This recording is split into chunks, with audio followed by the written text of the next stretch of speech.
Hello and welcome to Knowledge Center classes. In today's video, we will study about 5-year plan in India. यहाँ पे इनके goals और achievements को हम देखने वाले हैं. ये हमारी इंडियन इकोनॉमिक डेवलपमेंट का चैप्टर 2 है. क्लास 12 के लिए सीरीज़ आ रही है. ठीक है, तो यहाँ पे हम चैप्टर 2 को डिस्कस कर लेते हैं. सबसे पहले ये देखेंगे हम इस चैप्टर में किन किन टॉपिक को डिस्कस करने वाले हैं, है ना. कौन से इम्पॉर्टेंट टॉपिक हैं हम देखेंगे. सबसे पहले देखेंगे what is economic planning, what is the need of planning in India, directive planning क्या होती है, कम्प्रिहेंसिव प्लानिंग क्या होती है, टाइप्स ऑफ इकोनॉमीज़ हम पढ़ने वाले हैं जो कि कैपिटलिस्टिक, सोशलिस्टिक और मिक्स इकोनॉमीज़ होती हैं. लॉन्ग पीरियड और शॉर्ट पीरियड गोल्स भी देखेंगे हम प्लानिंग के. इसके साथ साथ कुछ फीचर्स हमारी इकोनॉमिक पॉलिसीज़ के जो किए गए अंडर द प्लानिंग ऑफ 1991. इसके साथ साथ क्या क्या अचीवमेंट रही हैं हमारे प्लानिंग की और क्या क्या फेलियर्स रहे हैं. ठीक है, तो चलिए विदाउट डिलेइंग वीडियो को स्टार्ट करते हैं. वीडियो को लाइक शेयर सब्सक्राइब करना बिल्कुल ना भूलें. नोटिफिकेशन ज़रूर प्रेस कर दीजिएगा, बेल आइकन, जिससे कि आपको आगे आने वाली वीडियोस की नोटिफिकेशन मिलती रहे. बेल आइकन ज़रूर प्रेस करिएगा. आगे जितना हो सके वीडियो को शेयर कीजिए, जिससे कि ये सारी सर्विसेज बाकी स्टूडेंट्स को, बाकी बच्चों को भी मिल पाए. राइट, चलिए देख लेते हैं पहले हम कुछ क्वेश्चंस को जो माइंड में इस चैप्टर में सबसे पहले उठते हैं कि अच्छा इकोनॉमिक प्लानिंग होती क्या है, व्हाट इज़ इकोनॉमिक प्लानिंग. चलो ठीक है, हमारे यहाँ पे रिसोर्सेज काफ़ी स्कैर्स हैं, काफ़ी लिमिटेड रिसोर्सेज हैं. तो क्यों हमें ज़रूरत है, क्योंकि तभी तो ज़रूरत है ना भाई. अगर हमारे पास रिसोर्सेज कम हैं, लिमिटेड हैं, तो उनको परफेक्टली किस तरीके से यूटिलाइज़ करें, दिस इज़ इम्पॉर्टेंट. हाँ, हमारी इकोनॉमी में क्यों, क्योंकि अवर डिज़ायर्स आर अनलिमिटेड. हमारी जो अनलिमिटेड डिज़ायर्स हैं वो ख़त्म तो होने वाली नहीं है, और लिमिटेड रिसोर्सेज होने से तो बिल्कुल नहीं, बल्कि वो रिसोर्सेज ख़त्म हो जाएंगे. So what is economic planning. Economic planning means utilization of country's resources in different development activities in accordance with the national priorities. ठीक है.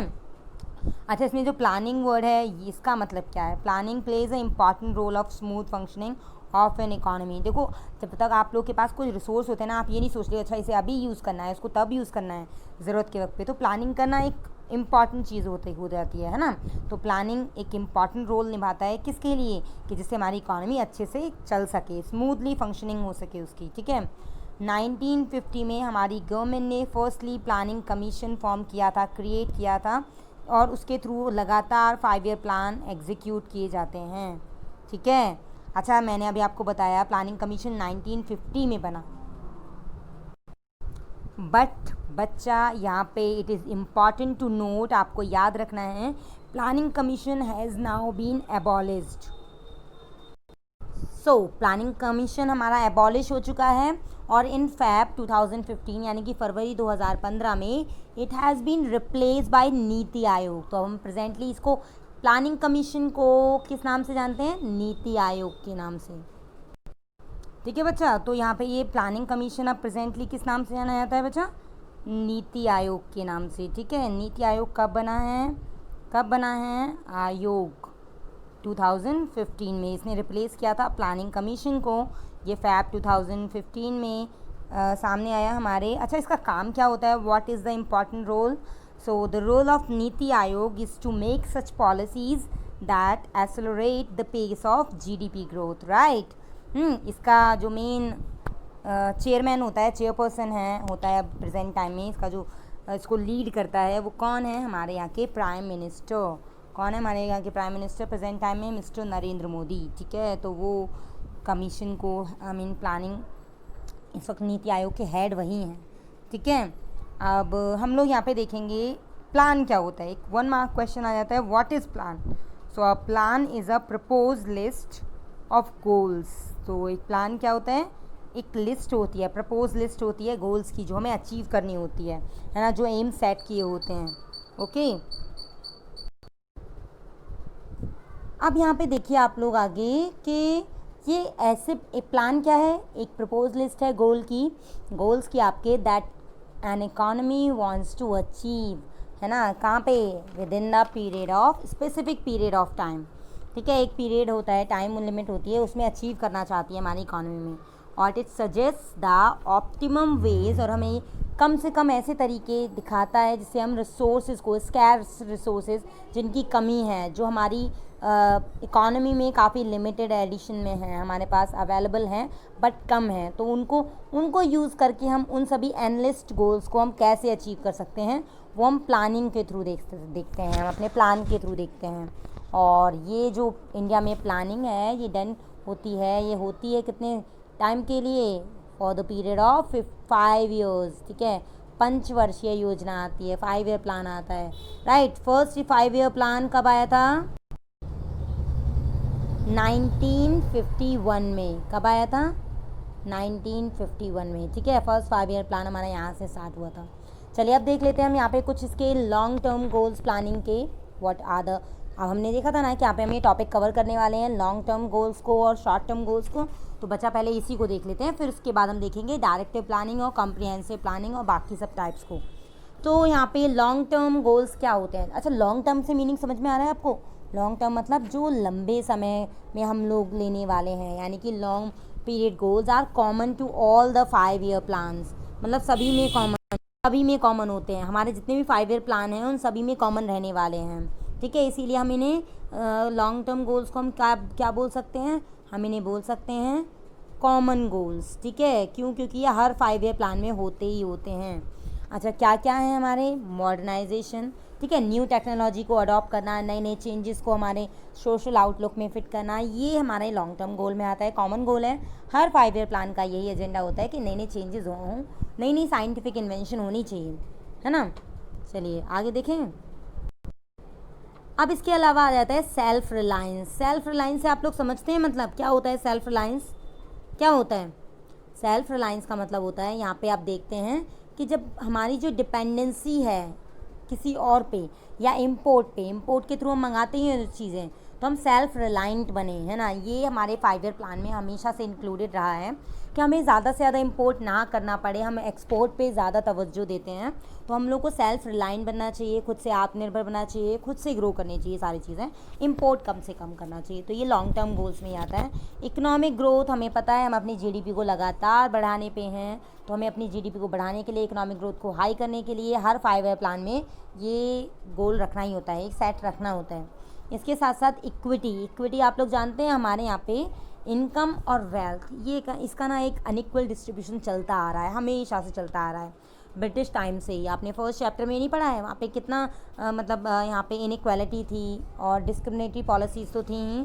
तो इक्विटी लाने के लिए, इक्वालिटी लाने के लिए, रिड्यूस करने के लिए उस इनइक्वालिटी को, हमारे यहाँ पे हर 5 year प्लान में कुछ ना कुछ ऐसे प्रोग्राम्स और पॉलिसीज़ लाई जाती हैं जिससे कि पुअर और रिच के बीच जो ये गैप चलता आ रहा है, ये जो गैप बन रहा है, उसे कम किया जा सके, ठीक है। तो आपको इक्विटी समझ में आ गया। चलिए अब फुल एम्प्लॉयमेंट देख लेते हैं बच्चा। यहाँ पे एम्प्लॉयमेंट जनरेशन और एम्प्लॉयमेंट जनरेट करने के लिए हर 5 year प्लान में जॉब्स वगैरह ऑफ़र की जाती हैं हर डिपार्टमेंट्स में। एक्चुअली ये चीज़ है, होनी भी चाहिए, क्योंकि हमारे यहाँ पे ऐसी सिचुएशन है कि पॉपुलेशन बढ़ती जा रही है और उनके पास एम्प्लॉयमेंट कम है। तो हर 5 year प्लान में एम्प्लॉयमेंट जनरेट करने के लिए उन्हें कम से कम ये गोल रखना होता है कि 5 year प्लान में उन्हें कुछ ना कुछ लोगों को, कुछ लाखों हज़ारों लोगों को एम्प्लॉयमेंट जनरेट करके देना है। तो फुल एम्प्लॉयमेंट भी हमारी लॉन्ग टर्म गोल्स का एक पार्ट होता है। तो बच्चा आपको याद रहेगा, लॉन्ग टर्म गोल क्या होते हैं? कॉमन गोल्स होते हैं। कॉमन गोल्स वो जो हर 5 year प्लान में इंक्लूड होने ही हैं। ओके, यहाँ पे गुड्स मैंने लिख दिया, सॉरी, गोल्स। ओके, तो ये याद रहेगा आपको। चलिए आगे चलते हैं शॉर्ट टर्म गोल्स या शॉर्ट टर्म ऑब्जेक्टिव्स के लिए। शॉर्ट टर्म गोल्स में हम लोग क्या देखते हैं बच्चा? Short term goals are plan specific. ये कैसे होते हैं? ये प्लान स्पेसिफिक होते हैं बच्चा। ओके, याद रखना, these are plan specific. Okay, ये प्लान स्पेसिफिक होते हैं और इनका जो ऑब्जेक्ट होता है वो आप लोग देख सकते हैं, इन्हें क्या बोल सकते हैं? ऑब्जेक्टिव्स ऑफ प्लान्स बोल सकते हैं। मतलब जो 5 year प्लान आने वाला है ना, उसका मेन ऑब्जेक्टिव क्या है, वो शॉर्ट टर्म ऑब्जेक्टिव के थ्रू हमें पता चल जाता है, क्योंकि उसका जो 5 year प्लान है वो मेनली कंसंट्रेटेड होता है, उस चीज़ पे ही ध्यान दे रहा होता है हमारे शॉर्ट टर्म प्लान्स पे। कौन कौन से इस तरीके से हमारे जितने भी 5 year प्लान होते हैं, जैसे कि हमारा फर्स्ट 5 year प्लान था 1951 से 56 तक जो चला था, 51 से 56 तक, उसका मेन फोकस था एग्रीकल्चरल प्रोडक्शन पे, कि कैसे उसे हाई पोजीशन तक पहुंचाया जा सके, ज़्यादा प्रोडक्टिविटी की जा सके। जैसे सेकेंड ईयर प्लान का मतलब क्या था, उसका मेन फोकस था हमारे एग्रीकल्चर से इंडस्ट्रीज़ पे ज़्यादा फोकस किया जाए, उसके साथ साथ इंडिया में ग्रोथ और इक्विटी लाई जाए। हमारे बाकी 5 ईयर प्लान जो आगे आए थे उनमें भी यही एजेंडा था। और लास्ट हमारा भी जो 12th 5 ईयर प्लान था और 13 5 ईयर प्लान था, उसमें इंक्लूसिव डेवलपमेंट और एनवायरमेंटल डिग्रेडेशन को कैसे हम लोग देख सकते हैं, कैसे डील कर सकते हैं, वो सारे प्लान्स यहाँ पे इंक्लूडेड थे। तो बच्चा यहाँ पे 5 ईयर प्लान जो है उसका जो मेन ऑब्जेक्टिव होता है ना, वो शॉर्ट टर्म गोल होता है। क्योंकि यहाँ पे जो 5 ईयर प्लान है वो 5 ईयर प्लान हमेशा ये देख के सेट किया जाता है कि उस साल या उन 5 ईयर्स में कितना या कौन सा ऐसा प्लान है जो हमें अचीव करना है, कौन सा ऐसा गोल है। सो ये प्लान स्पेसिफिक होता है और इसे ऑब्जेक्टिव्स ऑफ द प्लान्स भी बोलते हैं बच्चा। ठीक है, तो चलिए हम नेक्स्ट देख लेते हैं अपने डायरेक्टिव प्लानिंग को और हमारे कॉम्प्रिहेंसिव प्लानिंग को। ठीक है, डायरेक्टिव और कॉम्प्रिहेंसिव प्लानिंग। बच्चा यहाँ पे आप देखते हो, पहले तो आपने देख लिया प्लानिंग की क्यों ज़रूरत है, क्योंकि हमारे यहाँ पे बैकवर्ड और एक तरीके से स्टैग्नेंट इकोनॉमी थी। ठीक है, so directive planning refers to that planning under which demand and supply forces are directly या directed in such a way that there is a stability of the economy या stability in the economy। Okay, directive planning कौन सी planning होती हैं जहाँ पे आप लोग जितने भी फोर्सेस हैं मार्केट के, डिमांड और सप्लाई, उन्हीं के थ्रू सारी चीज़ें एक्टिविटी डायरेक्ट की जाती हैं। और बच्चा यहाँ पे कोई भी तरीके का एक्विलिब्रियम पोजीशन नहीं आती है बच्चा। ठीक है, direct there is no direct participation of state और एनी टाइप ऑफ गवर्नमेंट। ठीक है, और किसी भी तरीके का सोशल ग्रोथ और सोशल वेलफेयर से रिलेटेड कोई भी चीज़ यहाँ पे नहीं होती है। ओके, और यहाँ पे क्या है, प्राइवेट सेक्टर के थ्रू डायरेक्टिंग किया जाता है। It is more like directing the private sector, right. चीज़ें याद रखिएगा यहाँ पे कि क्या चीज़ करनी है क्या चीज़ नहीं करनी, ये टोटली डिपेंड करता है प्राइवेट सेक्टर पे। ठीक है, यहाँ पे नेशनल इंटरेस्ट पे कोई फोकस नहीं होता, यहाँ पे इसका मेन फोकस होता है बच्चा ये प्रॉफिट मैक्सिमाइजेशन पे। ठीक है, यहाँ पे मैंने अभी आपको बता दिया है स्टेट का कोई भी इंटरवेंशन नहीं होता, प्राइवेट सेक्टर केवल डायरेक्ट करता है यहाँ पे क्या करना है क्या नहीं करना है, व्हाट टू डू और what not to do. Okay, national interest को हार्म कर रहे हैं या नहीं, इनका कोई मोड इसमें देखना नहीं है, इन्हें केवल एक ही एम सेट करना है, अपना पर्सनल प्रॉफिट मैक्सिमाइजेशन, राइट। याद रखना आप लोग। और डायरेक्टिव प्रिंसिपल्स हमेशा या डायरेक्टिव प्लानिंग हमेशा यूज़ की जाती है, परस्यू की जाती है इन द कैपिटलिस्टिक इकोनॉमी। ये कहाँ पे की जाती है, कैपिटलिस्टिक इकोनॉमी में। ओके, याद रखिएगा ये कैपिटलिस्टिक इकोनॉमी का पार्ट है। नेक्स्ट देखते हैं हम लोग कॉम्प्रिहेंसिव प्लानिंग। कॉम्प्रिहेंसिव प्लानिंग का मतलब क्या है बच्चा, जहाँ पे हम बात करें, it is a system where the government herself participated in process of growth and development। यहाँ पे गवर्नमेंट खुद से इन्वॉल्व होने वाली है। ठीक है, खुद से इन्वॉल्व होगी bye itself to participate in the process of growth and development of the economy। Welfare के लिए काम करती है ये प्लानिंग। ठीक है, लोगों के लिए सोचने के लिए। यहाँ पे कॉम्प्रिहेंसिव प्लानिंग में प्राइवेट सेक्टर और पब्लिक सेक्टर दोनों मिलके काम करते हैं। लाइक कैपिटलिज्म और पर्सनल प्रॉफिट के साथ साथ सोशलिज्म भी है ना, तो दोनों चीज़ें साथ में काम करेंगी। तो यहाँ पे सोशलिज्म साथ में चलती है, लोगों का वेलफेयर भी साथ में चलता है। और बच्चा यहाँ पे एक तरीके से बोल सकते हो ये तब पॉसिबल है जब हमारा मिक्स इकोनॉमी हो, मिक्स जैसे कि हमारी इंडिया में है। ठीक है, जहाँ पे पब्लिक एंड प्राइवेट सेक्टर्स को exist as the agent of growth. Okay, तो ये कौन सी किस टाइप की प्लानिंग में आ जाता है, मिक्स इकोनॉमी में। और मिक्स इकोनॉमी का सबसे बेस्ट एग्जांपल क्या है, इंडिया। प्राइवेट और पब्लिक सेक्टर मिल के काम करते हैं, है ना। तो हमारे यहाँ पे कैसी प्लानिंग चलती है, कॉम्प्रिहेंसिव प्लानिंग, राइट। चलिए अब हम कुछ इकोनॉमीज़ के टाइप्स देख लेते हैं। अभी हमने देखा ना, कहीं पे कैपिटलिस्टिक देखा और अभी मिक्स इकोनॉमी में भी देख लिया हमने, कॉम्प्रिहेंसिव यूज़ करते हैं प्लानिंग। तो ये 3 इकोनॉमी के बारे में काफ़ी इंपॉर्टेंट है पढ़ना, कैसे देख लेते हैं। What are the types of economies, so we have 3 important types of economies. Number 1 capitalistic economy, number 2 socialist economy, number 3 mix economy. अच्छा, कैपिटलिस्टिक इकोनॉमी क्या होती है बच्चा, जहाँ पे there is only a private ownership of the means of production. एक private ownership होती है उसकी पूरी इकोनॉमी की, ठीक है। और उनका मेन मोटिव होता है मैक्सिमाइजेशन ऑफ प्रॉफिट, उसी प्रिंसिपल पे उनका मेन ऑब्जेक्टिव यही है, वो लोग काम करते हैं, ठीक है। सोशलिस्टिक इकोनॉमी क्या होती है बच्चा, यहाँ पे कलेक्टिवली, यहाँ पे तो एक पर्सनल इंटरेस्ट के लिए काम करते हैं कैपिटल में, बट यहाँ पे कलेक्टिव इंटरेस्ट के लिए काम करते हैं, तो सोशल ओनरशिप होती है प्रोडक्शन की, ओके। और इसका मेन एजेंडा क्या होता है, मेन एम क्या है इसका, मैक्सिमाइजेशन ऑफ सोशल वेलफेयर, इसी प्रिंसिपल पे काम करते हैं, ओके। इसका मेन प्रिंसिपल ऑब्जेक्टिव क्या है, मुख्य उद्देश्य, प्रिंसिपल ऑब्जेक्टिव उद्देश्य क्या है, प्रॉफिट मैक्सिमाइजेशन और इसका सोशल वेलफेयर। मिक्स अभी हमने देखा था, यहाँ पे हम लोग ने देखा था क्या, कॉम्प्रिहेंसिव प्लानिंग कर रहे थे। Mix economy is the one of the which means of production is owned by the private enterprises entrepreneurs as well as government, private plus government, है ना, पब्लिक, दोनों का, both private and public sectors को exist as the agent of growth, अभी lastly बताया ना। और इसका एग्जाम्पल आप पता ही है आपको, इंडिया, राइट।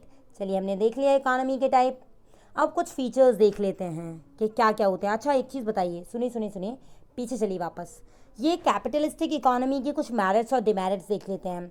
क्या हमारी जो कैपिटलिस्टिक इकोनॉमी है इसके कुछ मेरिट हो सकते हैं, बिल्कुल हो सकते हैं। यहाँ पे मेरिट है कि ये प्रमोट करता है सेल्फ इंटरेस्ट को, तो उससे हमारी जीडीपी ग्रोथ होती है ना, खुद का जीडीपी इंक्रीज होगी तो ये नेशन की जीडीपी इंक्रीज होगी। बट बच्चा यहाँ पे कलेक्टिव इंटरेस्ट को इग्नोर किया जाता है, तो सोशल वेलफेयर हमारा नीचे चला जाता है, तो ये चीज़ इसकी डिमेरिट है, ठीक है। अब हम देख लेते हैं यहाँ पे दूसरा कौन सा है, सोशलिस्ट इकोनॉमी। बच्चा यहाँ पे ना इक्वालिटी, इसकी मेरिट सबसे बड़ी क्या है, इक्वालिटी एस्टेब्लिश करना है। इक्वालिटी लाने के लिए ये लाया जाता है, ये किया जाता है ना, तो इक्वालिटी इसकी मेन क्वालिटी है। बट डिमेरिट क्या है, यहाँ पे जीडीपी ग्रोथ जो है वो स्लो रहती है काफ़ी, तो इसकी ये डिमेरिट है। मिक्स इकोनॉमी जो है बच्चा, यहाँ पे मेरिट्स क्या हैं, ये दोनों के कॉम्बिनेशन से चलती है, कैपिटलिस्टिक और सोशलिस्टिक। तो एक जगह तो ये जीडीपी ग्रोथ को एनकरेज करती है, दूसरी जगह बच्चा ये प्रॉफिट मैक्सिमाइजेशन की तरफ ध्यान देती है, तो दोनों एस्पेक्ट को कवर कर लेती है, हमारे दोनों उद्देश्यों को, ऑब्जेक्टिव्स को अचीव करने की कोशिश करती है। बट यहाँ पे डिमेरिट क्या है बच्चा, डिमेरिट ये है कि हमारे गवर्नमेंट सेक्टर में ना करप्शन काफ़ी है, और लो लेवल एफिशिएंसी और प्रोडक्टिविटी के कारण यहाँ पे मिक्स इकोनॉमी में हमारे यहाँ पे अच्छे से हम लोग प्राइवेटाइजेशन और पब्लिक एंटरप्राइजेस को आगे नहीं बढ़ा पाते हैं, ठीक है। Features of economic policy pursued under the planning till 1991। 1991 तक हम लोग की इकोनॉमिक पॉलिसीज़ में क्या क्या फीचर्स रहे हैं उन्हें देख लेते हैं, है ना, किन के थ्रू हमने अपनी इकोनॉमिक पॉलिसीज़ को आगे बढ़ाया। सबसे पहले तो heavy reliance on public sector, हम पूरी तरीके से डिपेंड करते थे पब्लिक सेक्टर्स पे, मतलब गवर्नमेंट सेक्टर्स पे, ठीक है, क्योंकि यहाँ पे हमारी जो इकोनॉमी है वो कॉम्प्रिहेंसिव डेवलपमेंट की तरफ जाती है, और यहाँ पे सोशलिस्ट उस वक्त पे वेलफेयर सबसे ज़्यादा ज़रूरी था एट दैट टाइम, तो पूरा जो हम निर्भर थे वो पब्लिक सेक्टर्स पे थे फॉर आवर एम्प्लॉयमेंट और डेवलपमेंट।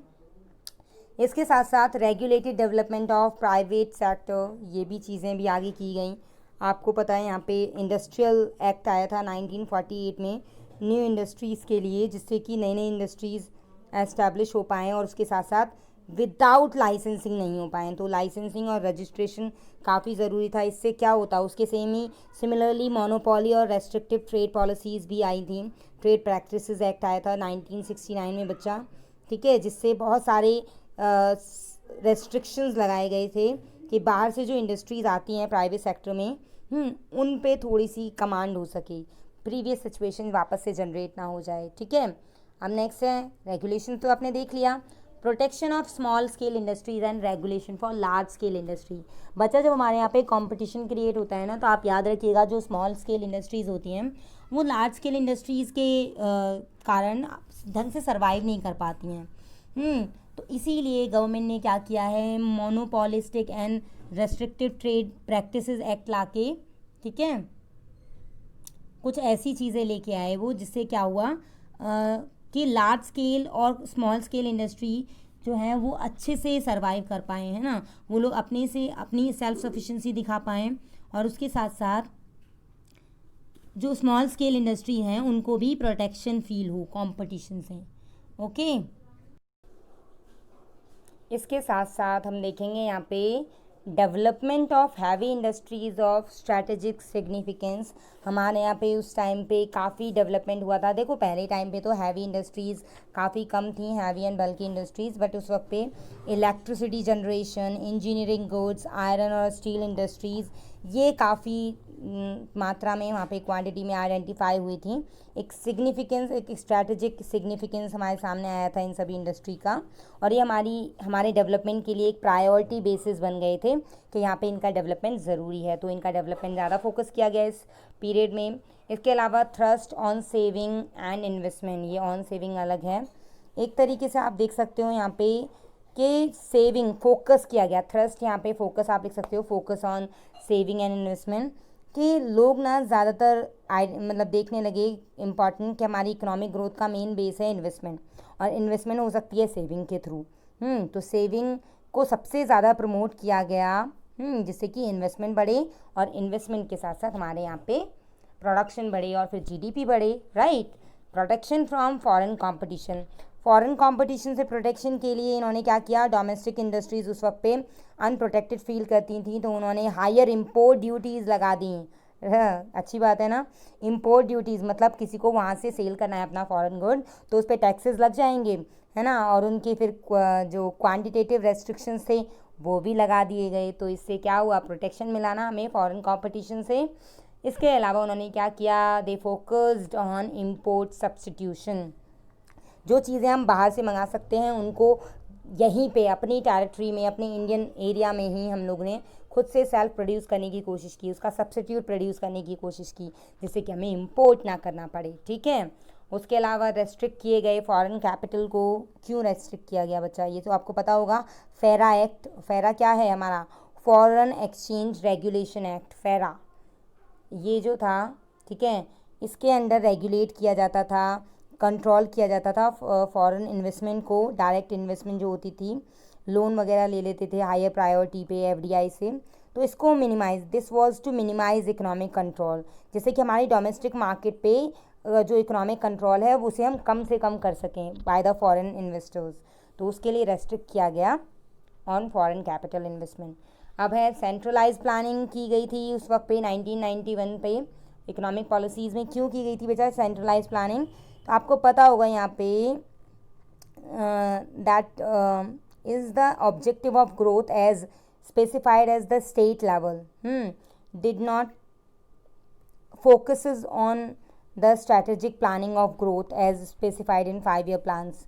दैट मीन्स हमारे यहाँ पे पोजीशन ऐसी थी बच्चा कि जो ग्रोथ के लिए प्रोग्राम्स लाए जा रहे थे और जो डेवलपमेंट यूज़ की जा रही थी वो सेंट्रलाइज प्लानिंग थी, है ना। स्टेट लेवल पे वो चीज़ें नहीं हो रही थी, है ना। State level were align to centralise planning. तो ये चीज़ें आप देख सकते हैं कि यहाँ पे किस तरीके से कौन कौन सी इकोनॉमिक पॉलिसीज़, किस तरीके से उन इकोनॉमिक पॉलिसीज़ में हमारे यहाँ पे प्लानिंग हुई सारी, क्या क्या फीचर्स रही 1991 तक, वो हमने अभी यहाँ पे देख लिया। इन पॉइंट्स में से अगर आप टोटल 9 पॉइंट्स हैं, अगर आपको याद रहते हैं यहाँ पे 6 to 7, और if you can write on them, आप लिख सकते हो उनके बारे में, तो 3 मार्क्स के लिए और 5 मार्क्स के लिए काफ़ी है। नेक्स्ट क्वेश्चन आ जाता है, what are the achievement of planning, या व्हाट सक्सेस प्लानिंग अचीव्ड, है ना, एट द टाइम ऑफ 1991 या बिफोर या after the economic planning execution, किस तरीके से इन्हें अचीवमेंट, क्या अचीवमेंट हुई। सबसे पहले तो हमारी नेशनल इनकम इंक्रीज़ हो गई, राइट। कैसे प्लानिंग करेंगे तो रिसोर्सेज को अच्छे से यूज़ कर पाएंगे ना, रिसोर्सेज को यूज़ कर पाएंगे तो हम सेविंग कर पाएंगे ना, और सेविंग होगी तो इन्वेस्टमेंट होगी, इन्वेस्टमेंट प्रोडक्शन तो आप लोगों की इनकम हाई, जीडीपी हाई तो नेशनल इनकम हाई हो गई, है ना। देखा तो किस तरीके से प्लानिंग करके आगे बढ़ा जा सकता है। आप लोग एक एक पैसा इकट्ठा करते हो तभी तो आपका जो मनी वो गुल्लक है आपका वो भरता है ना, तो उसी तरीके से आपने देखा यहाँ पे। साथ में हमारा पर कैपिटा इनकम भी इंक्रीज़ होता है ना, एवरेज इनकम जो होता है। सेविंग और इन्वेस्टमेंट, ये तीनों चीज़ें मैंने अभी आपको बोल के कवर करा दी कि ये सब प्लानिंग से अचीवमेंट है। अगर हम प्लान करेंगे तभी हम ये सारी चीज़ें अचीव कर सकते हैं। इसके साथ साथ इंस्टीट्यूशनल और टेक्निकल चेंज भी एग्रीकल्चर में किए जाएं तो हमारी प्लानिंग के थ्रू हम लोग ये सारे points, income, per capita income, saving, investment और नेशनल इनकम को इंक्रीज़ कर सकते हैं। एंड मोस्ट इम्पॉर्टेंटली अगर हम देखें इंडस्ट्री की ग्रोथ और उसके डाइवर्सिफिकेशन पे, जिससे एम्प्लॉयमेंट जनरेट हो, एम्प्लॉयमेंट जनरेट होगा तो बच्चा यहाँ पे per capita income, savings, investment और नेशनल इनकम भी बढ़ेगी, ठीक है। और उसके साथ साथ हमारा इंफ्रास्ट्रक्चर भी बढ़ेगा अगर हम इंडस्ट्रीज़ और बाकी सब फैसिलिटीज़ भी अवेलेबल कराते हैं मार्केट में प्लानिंग के थ्रू। तो प्लानिंग के थ्रू हमने ये सारी चीज़ें अपने 5 ईयर प्लान में अचीव कर ली थी। हर 5 ईयर प्लान में हमारे लॉन्ग टर्म और शॉर्ट टर्म प्लान्स हुआ करते हैं, तो उन्हीं के थ्रू हमने ये सारी चीज़ें अचीव की। सोशल इंफ्रास्ट्रक्चर और इकोनॉमिक इंफ्रास्ट्रक्चर दोनों ही हमने इन प्लानिंग के थ्रू अचीव किया। साथ में एम्प्लॉयमेंट, फुल एम्प्लॉयमेंट हर 5 ईयर प्लान का मेन लॉन्ग टर्म ऑब्जेक्टिव होता है बच्चा, तो ये भी प्लानिंग के थ्रू हम फिर भी अचीव करते जा रहे हैं, लगातार बढ़ रहा है रेशियो। पहले बात करें at the time of British rule, तो बच्चा ये तो केवल इंडस्ट्रियल एरिया में 9% हुआ करता था, 72.2% तो एग्रीकल्चरल सेक्टर का हुआ करता था एम्प्लॉयमेंट जनरेशन, है ना। और इंटरनेशनल ट्रेड के थ्रू तो हमने देखा ही है कि एक तो हमारा हमें प्रोटेक्ट करके भी रखती है और साथ में हमें एनकरेज भी करती है ना, प्लानिंग के थ्रू हमारे गवर्नमेंट की पॉलिसीज़, जिससे इंटरनेशनल ट्रेड हमारे यहाँ पे हो सके ग्लोबलाइजेशन प्रोसेस के थ्रू, राइट। आपने एलपीजी पॉलिसी तो पढ़ी होंगी। चलिए देखिए, अब यहाँ पे प्लानिंग के कुछ फेलियर्स भी हैं कि कभी कभी ना प्लानिंग के कारण बहुत सारी चीज़ें हमें फेस करने को देखने को मिलती हैं। कौन कौन सी हैं बच्चा? वो हैं हमारे पास में एब्जेक्ट पॉवर्टी। आपको पता है ना, elevation of poverty was the central theme of planning, कि किसी भी तरीके से पॉवर्टी को हटाया जाए, गरीबी को हटाया जाए। ये हर प्लानिंग का मेन ऑब्जेक्टिव होता है, हर चीज़ में ये लॉन्ग टर्म ऑब्जेक्टिव है हमारा। लेकिन ये चीज़ अचीव नहीं हो पा रही है। सेंट्रल थीम होती है ज़रूर, है ना। अभी तक इंडिया में बात करें 21.9% of population still lives below the poverty line. सोचो 21.9% इतना अभी भी गरीबी रेखा से नीचे लोग रह रहे हैं, है ना। इवन बच्चा you can't imagine they are not getting even the essential of life. उन्हें असेंशियल ऑफ लाइफ के लिए जो चीज़ें होती हैं, फूड, शेल्टर और क्लोथिंग, ये भी नहीं मिल पाता है। तो यहाँ पे ये पॉवर्टी सबसे बड़ा फेलियर है। हमारे लॉन्ग टर्म ऑब्जेक्टिव में हमेशा होता है, लेकिन अभी भी हम लोग काफ़ी पीछे हैं इसको हटाने में। दूसरा है हमारा हाई रेट ऑफ इन्फ्लेशन। यहाँ पे ये इन्फ्लेशन है, एफ है ये, है ना, INFLATION। इन्फ्लेशन का मतलब क्या है बच्चा? इन्फ्लेशन, ये टी नहीं है, एफ है। सो इन्फ्लेशन क्या है बता, आपको पता होगा। यहाँ पे हमारी इन्फ्लेशनरी स्पाइरल जो होता है कंट्री में, जब हाई रेट हो जाते हैं during the 5 year plan, goods commodities वगैरह की महंगाई बढ़ जाती है बच्चा। तो महंगाई बढ़ने से लोग अफोर्ड नहीं कर पाते, प्राइस लेवल बढ़ जाता है, या प्राइस लेवल स्लाइड डाउन नीचे आ जाता है। उससे क्या होता है, प्राइस मतलब इन्फ्लेशनरी स्पाइरल होने से प्राइस राइज हो जाते हैं, लोग अफोर्ड नहीं कर पाते, चीज़ें महंगाई बढ़ जाती है। और वही हमारा फेलियर है प्लानिंग का, कि हम लोग ये चीज़ें सेट करने में फेल हैं, और अभी तक 5 ईयर प्लान में ये चीज़ें हम लोग अभी सेट नहीं कर पाए हैं। उसके अलावा हमारा नेक्स्ट फेलियर क्या है? Unemployment crisis. एम्प्लॉयमेंट फिर से हमारा लॉन्ग टर्म ऑब्जेक्टिव रहा है, हमारा लॉन्ग प्लानिंग का पार्ट रहा है, लेकिन उसके बावजूद भी हम अभी भी हमारे यहाँ पे अनएम्प्लॉयमेंट का जो रेशियो है बच्चा, वो बहुत ज़्यादा है। हमारे फर्स्ट 5 ईयर प्लान की बात करें तो 53 लाख पर्सनस वर अनएम्प्लॉयड उस वक्त पे, और अभी तो बात करें तो ये 11th प्लान तक 4 करोड़ था, और अभी 13-14 प्लान तक पता नहीं कितने करोड़ तक हो जाएगा। तो ये चीज़ काफ़ी थ्रेटन है ना, काफ़ी नुकसानदायक है। हम लोग देख सकते हैं, हार्मफुल है हमारे लिए, कि हमारे यहाँ पे अनएम्प्लॉयमेंट क्राइसिस बढ़ रहे हैं लगातार, क्योंकि एम्प्लॉयमेंट अपॉर्चुनिटी जनरेट ही नहीं हो पाती हैं। तो प्लानिंग फेल हो गई है ना, लॉन्ग टर्म प्लानिंग भी फेल है यहाँ पे, जबकि हर 5 ईयर प्लान में इंक्लूड होते हैं कॉमन, ये सारे जो हैं ये कॉमन प्लानिंग का हिस्सा है, हमारे कॉमन ऑब्जेक्टिव्स हैं, लेकिन फिर भी अचीव नहीं कर पाते। नेक्स्ट है हमारा adequate economic and social infrastructure. Properly जो हमें मिलना चाहिए इकोनॉमिक और सोशल इंफ्रास्ट्रक्चर, हेल्थ फैसिलिटीज़ वगैरह, ये सारी चीज़ें, power, roads, dam, bridge, school, colleges, है ना, हॉस्पिटल्स, ये सारी चीज़ें inadequate despite 67 years of planning. अभी तक कितने साल गुजर चुके हैं, कितने 5 ईयर प्लान आ चुके हैं, बच्चा हम लोग इनको अचीव करना चाह रहे हैं, बट यहाँ पे शॉर्टेज ऑफ पावर ये एक सीरियस प्रॉब्लम है हमारे यहाँ पे, है ना। और बहुत सारी चीज़ें हैं इकोनॉमिक और सोशल इंफ्रास्ट्रक्चर से रिलेटेड, रोड्स, डैम, ब्रिजेस कितना भी बना रहे हैं, स्कूल्स और ये सारी चीज़ें, लगातार इंफ्रास्ट्रक्चर डेवलप नहीं है। जबकि हमारी हर 5 ईयर प्लान का मेन पार्ट जो है ये सभी ऑब्जेक्टिव्स रहे हैं, ये मेन लॉन्ग टर्म प्लान का पार्ट रहे हैं, फिर भी अचीव नहीं कर पा रहे हैं। तो ये हमारा फेलियर है हमारी प्लानिंग्स का, कि कुछ तो कमी है हमारी प्लानिंग्स में, हाँ, कि हम उन्हें यूज़ नहीं कर पा रहे सही से, परफॉर्म नहीं कर पा रहे हैं। और skewed distribution of income and wealth, कितना भी कर लो कि हाई इनकम वालों से टैक्सेस लो और लोअर इनकम को सब्सिडाइज़ करो, सब्सिडीज़ पे उन्हें प्रोवाइड करो बेसिक नीड्स। तो इस तरीके से कितना भी हम इक्वालिटी लाने की कोशिश करें, बच्चा कुछ लेवल पे तो चेंजेस आ रहे हैं, लेकिन एक वाइड लेवल पे जो ये इक्वालिटी होनी चाहिए ना, वो नहीं हो पा रही है। हमारे यहाँ पे इकोनॉमिकल और सोशली जो वीकर सेक्शन है सोसाइटी के, है ना, चाहे हम कह दें हम उन्हें रिजर्वेशन दे देते हैं या हम उन्हें सब्सिडाइज गुड्स प्रोवाइड कर रहे हैं, फिर भी हमारा जो डिस्ट्रीब्यूशन है इनकम का और वेल्थ का, वो हमारे कहीं ना कहीं कमी हमारे सामने आई जाती है, हमारे 5 ईयर प्लानिंग की फेलियर की तरह हमारे सामने होती ही है। ठीक है, तो ओवरऑल आपने यहाँ पे देख लिया किस तरीके से कि 5 ईयर प्लानिंग किस तरीके से हमें कुछ अचीवमेंट भी दिलाई हैं 5 ईयर प्लानिंग ने, और कुछ फेलियर्स भी रहे हैं। तो इनके थ्रू आपने पूरे चैप्टर को कंप्लीट कर लिया। पॉइंट्स में मैंने ये रिवीजन नोट्स आप लोगों के लिए प्रिपेयर किए हैं, जो आप शॉर्ट टाइम में प्रिपेयर कर सकते हैं और डीपली एक बार बुक से आप रीड कर लीजिएगा। और वैसे मैंने आपको एक्सप्लेन कर ही दिया है। सो फर्स्ट 5 ईयर प्लान हमारा कब लॉन्च हुआ था, ये आपको पता होना चाहिए, 1951 में। Planning commission, when was planning commission establish, कब बना था हमारा, 1915 में। ठीक है, और सॉरी 1950 में। इसी तरीके से हर 5 ईयर प्लान का एजेंडा अलग था। नीति आयोग कब आप मतलब पहचान में आया था, आपने देखा 2015 में। यहाँ पे आप लोग को स्टैग्नेंट, इकोनॉमिक प्लानिंग, ये सभी के शॉर्ट 1 मार्क्स में और 3 मार्क्स में क्वेश्चंस आने चाहिए लिखने। ठीक है, तो यहाँ पे आप प्रेजेंटेशन एक बार देख लीजिएगा, चेक कर लीजिएगा और आपका चैप्टर कंप्लीट हो जाएगा।